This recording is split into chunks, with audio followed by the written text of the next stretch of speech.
Jay Sherm here. In today's episode of Startup Journey, I have special guest Sarah St. John, the Frugalpreneur. Thanks for joining my podcast today. Well, thanks so much for inviting me. No problem. So, the first thing I always ask people when they come on my podcast is to tell me how you first came up with your business idea. Okay, well, the brief overview is that I started my entrepreneurial journey a decade ago, and I started in photography, but the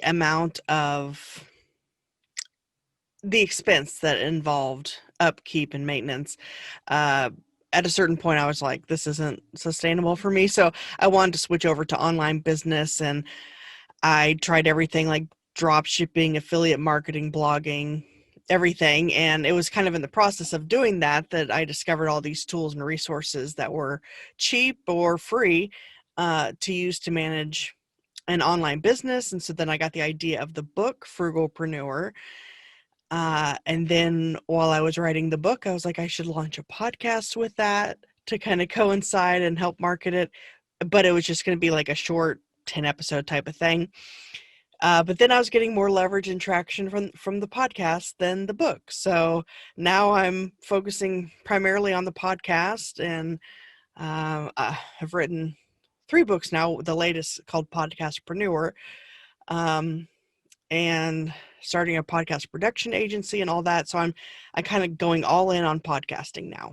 Awesome. It's a really good medium. I mean, it was big, for the past 15 years, but I guess over the course of the pandemic and a lot of other, Hollywood's kind of not doing so well with the movie industry, and, video is very difficult to do, but audio, all you need is a microphone, a sound studio, and you can pretty much do everything without having to spend millions of dollars of a budget. So Yeah, it's exactly. definitely the right time for podcasting. Yeah, I agree. So when was the first moment that you discovered that you had an entrepreneurial, either spark, or that you realized, oh, I can actually make a business out of what I'm doing?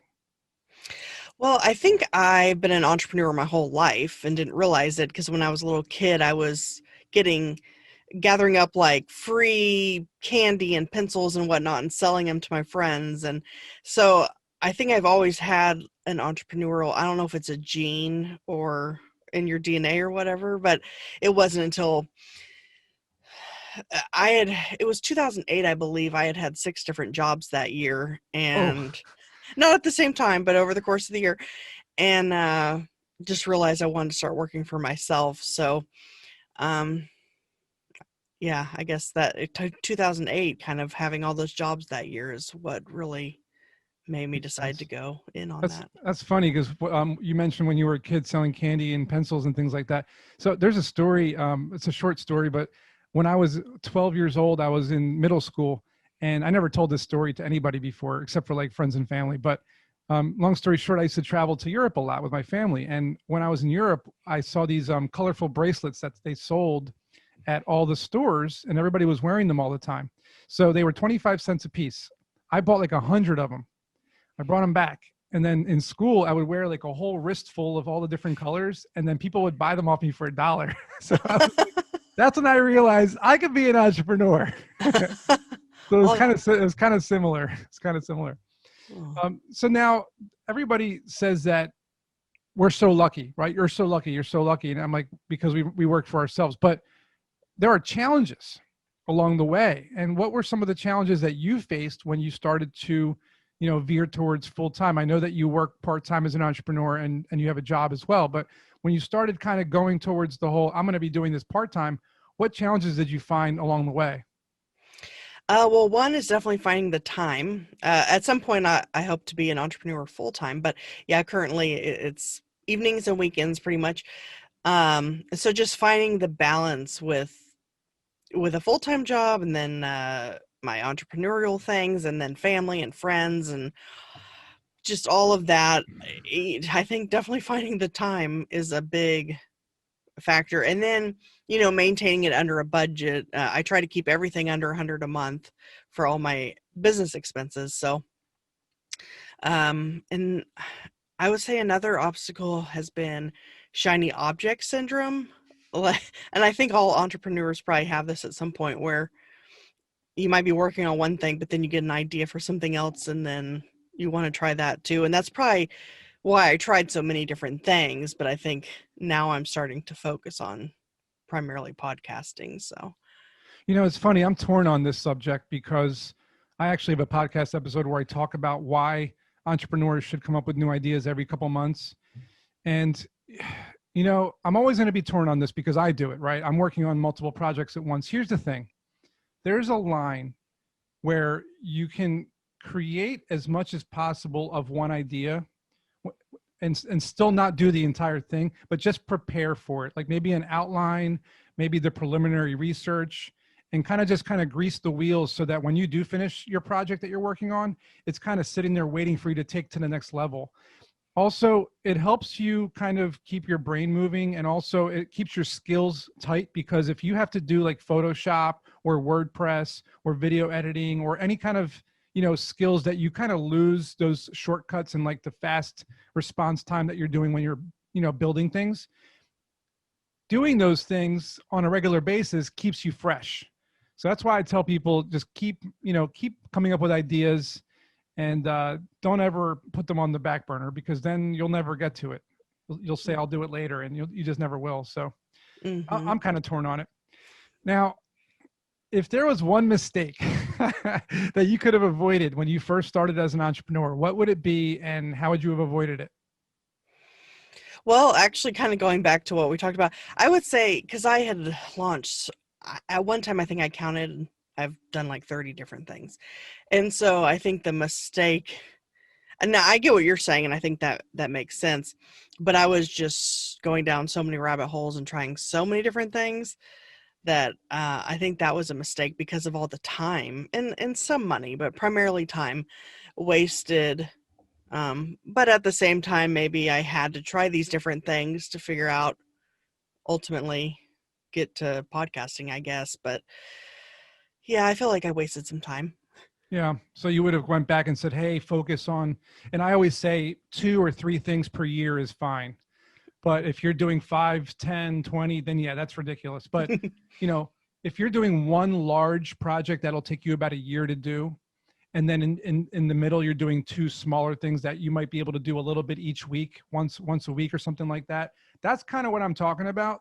So like if you're making a movie, like I'm working on a documentary right now. You're making a movie, right? In between making the movie, you're working on a website on like nights and weekends, and then you're doing a podcast episode once a week. So it's like, that's what I'm talking about. Juggling a couple of things is okay, but doing large projects, no. Right. No large projects. You do one large project per year and 2 small ones per year is okay. At least that's my kind of rule of thumb, because I've been through what you've been through, and that's what I realized. So That's a good point. now, if you could go back in time and find yourself when you were 18 years old and give yourself one valuable piece of information or advice, what would it be? I would tell myself to, so I went to college with for journalism. I would tell myself to maybe not waste time with that, and and to get started with entrepreneurship right out of high school. Maybe that's not good advice, or some people probably wouldn't think that's good advice, but I don't know. I feel like college in general, there's certain things you definitely need college for, like if you're going to be a lawyer or a doctor or whatever. But there's a lot of things that really, even a trade school or an internship, or just, courses, just training yourself something. I don't know, especially for entrepreneurship. I don't think that you need a degree really for that. So, Right. I mean, we have our courses and our books and all of the things out there to help people, to even this podcast. I mean, that's the thing. I feel the same way. I went to college for computer engineering. And although I do use my degree in my business, I feel like those 4 years could have been better spent building websites and selling them to companies, or, building the next Facebook or whatever back then. And I didn't do that because I was so focused on learning and getting jobs, So I agree with you. I think that if I could go back in time, I would also tell myself to not go to college and just focus on the projects instead, Now, being an entrepreneur is difficult. People think that we have the best life in the world, that we have it made, but it's really, really hard. And some days you just want to throw in the towel. Has that ever happened to you? And if it has, what got you through it? It's interesting. There are times where I get frustrated and like, when is this going to work? Or when am I going to hit it? Or, you know, but I don't know that I've ever really had a time where I've thrown in the towel on certain businesses, but as far as entrepreneurship as a whole, I've never really felt that. I just feel led to kind of keep going and motivated to try the next thing. And I guess I'm determined and know that at some point that it's going to come to fruition, I guess. So I've never really had that problem, I guess. Well, I'll tell you there's probably one reason why you haven't had it happen to you yet. And the answer is because you have not done it full time yet. Mm, When you enter the full time realm and you don't have that job backing you up anymore and that paycheck coming in anymore, and you're now relying on your business full time, and some bad things happen, or mistakes were made, or you're not making enough money, or you get really stressed out over lots of different things, you might say to myself, man, why did I ever leave my good job? mhm.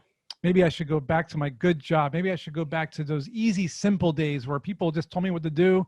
I got it done and I got paid for it, instead of making myself work twice the hours for half the pay, and pulling my hair out. So maybe one of these days we'll revisit that question. Now, do you manage people in your day-to-day operations as an entrepreneur? Do you manage anybody? No, it's just me. It's just you by yourself. So you're a solopreneur. Okay. One of these Hmm. days, when you manage interns, employees, or other people, you may find that it's going to be very challenging. So, my advice to you would be to continue doing as much as you possibly can on your own before you engage with other people, co-founders, employees, and whatnot, because then things are going to be even more complicated. Mm, hmm. Now, all this being said, there are a lot of perks and advantages to being an entrepreneur and running your own business. What are some of yours? Well, I think one is the ability or the potential to make an uncapped income, whereas when you're working a day job, there's only so much you can make. Even if you're commission based, there's probably a certain point. But I think as a business owner, there's generally the potential of unlimited income, depending on what you're doing, I suppose. And then I would say also the ability to travel and work from anywhere, set my own hours and be flexible and work from home and just all of those advantages. Those are great. That sounds great. I mean, that's what every entrepreneur always dreams of, and that's what we strive for. Now, you haven't gone into the full-time realm yet. So my next question was going to be more about what was the most difficult thing you had to do when going full-time. So since you haven't done it yet, what's preventing you from going full-time? Like you said earlier, I like having a steady paycheck, and I like having, well, and where I work, we have free insurance. Like, so my entire family has free insurance, which, most companies provide insurance at a discount rate or whatever, but I don't, the free insurance almost overtakes like the income in a way. So I would say, yeah, just that fear, I guess, of I've always been someone who's like tries to play it pretty safe. And so I guess just Well, that fear I, of I hate to tell you, being an entrepreneur, there's nothing more than being fearless. People ask me how I've been able to do this for 15 years full-time. And it's when you do lose that buffer, when mm, you lose that cushion, you fight so hard to get to where you want to go that you reach those goals no matter what it takes. It doesn't matter. It doesn't really matter what it takes. And it doesn't matter how difficult it is and how impossible the goals seem. You're now spending 12 hours plus per day achieving those goals versus 1 or 2 hours per day achieving those goals. And that gives you that extra leverage or the extra advantage of, say, doing it part-time, where you can only put so many hours in it. It's going to take you like 10 times longer to reach the goals. Whereas if you just cut the cord and say, you know what, I'm going to take a chance And here's what I tell people, because a lot of people come to me saying they want to do this. They want to be an entrepreneur. They have a business idea, but they always say, I can't quit my job. It's just, what am I going to do? How am I going to pay my bills? And I always tell them the same thing over and over again is, you'll figure it out. You'll figure it out. And if you don't figure it out, if you fail, the worst case scenario is you'll go get a job. It's not like it's the end of the world. You tried it. And then if it works, you don't have to go get a job. Mm-hmm. So like you got to try, right? You got to try at least once. And if you don't try at least once, you'll never know what's going to happen. So it sounds like the most difficult thing for you when starting a full-time business is losing your cushion, losing your buffer. Mm-hmm. And that's most people's number one reason, by the way. So you're not alone. Now, you said you have a job, you said you have a family, you said you're an entrepreneur part-time. How do you balance everything? How do you balance your work and life schedule, your entrepreneurship? Yeah. So, in my job, so I work 40 hours a week, but then my job is like 42 miles away from where we live. So I spend an hour, well, total per day up to 2 to 3 hours in traffic. Wow. So, basically from the time I get up to the time I get home, it's probably 12 hours. And so that leaves me with about maybe 5 hours in the evenings and then at least one day on the weekend. uh, and I don't have any kids, so I guess I probably shouldn't have said family, I should have just said husband. But I do have a dog though. He's like a kid. So I think if I had kids, it would be a lot more difficult because of their schedule. So I don't have to deal with that. And now my husband's working from home because of COVID and all that. And so that makes things a little easier, I guess. But because we've just been managing on one car, so him working from home, that helps.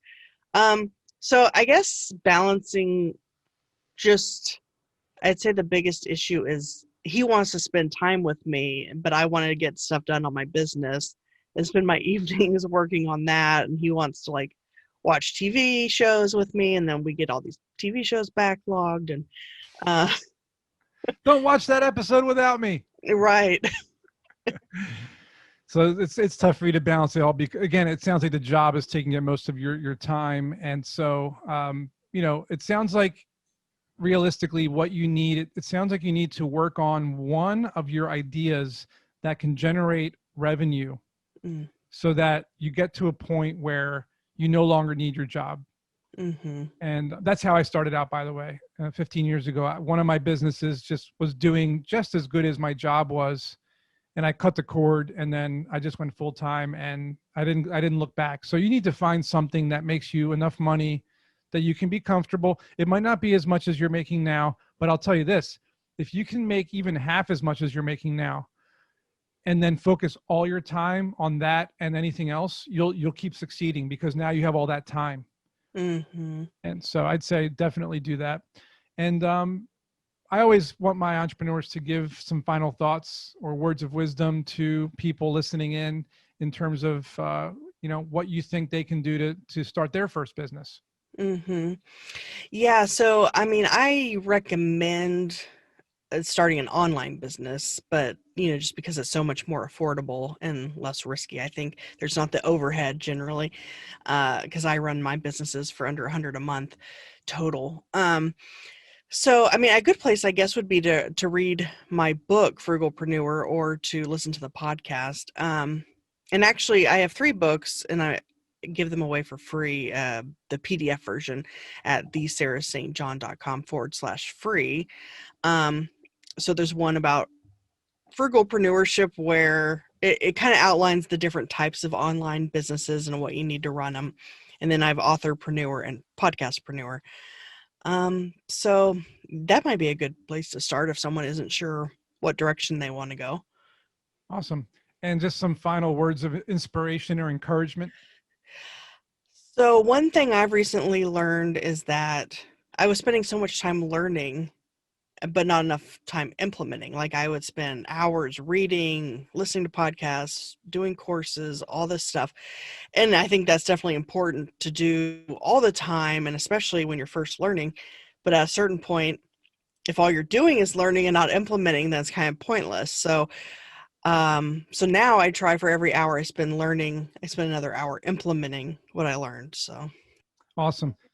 You know, it's funny. That's the exact methodology behind my book and my course. Is mine force you to create something while you're reading or while you're doing the course. Like my whole thing is you have to be doing what I'm telling you to do in the book or the course while you're reading it or while you're doing it, because if not, then you're wasting your time. So mm, that's actually how I built my system. Is you have to do it while you listen or while you read or while you watch. You have to do a build a company, and then by the time you're done, you did it. wow. So that's kind of how I did mine. So that's cool that you mentioned that. Thanks for coming on to my podcast. I appreciate all your insight and all your information that you gave entrepreneurs in the world. And stay safe out there. Thank you. And you too. I appreciate it.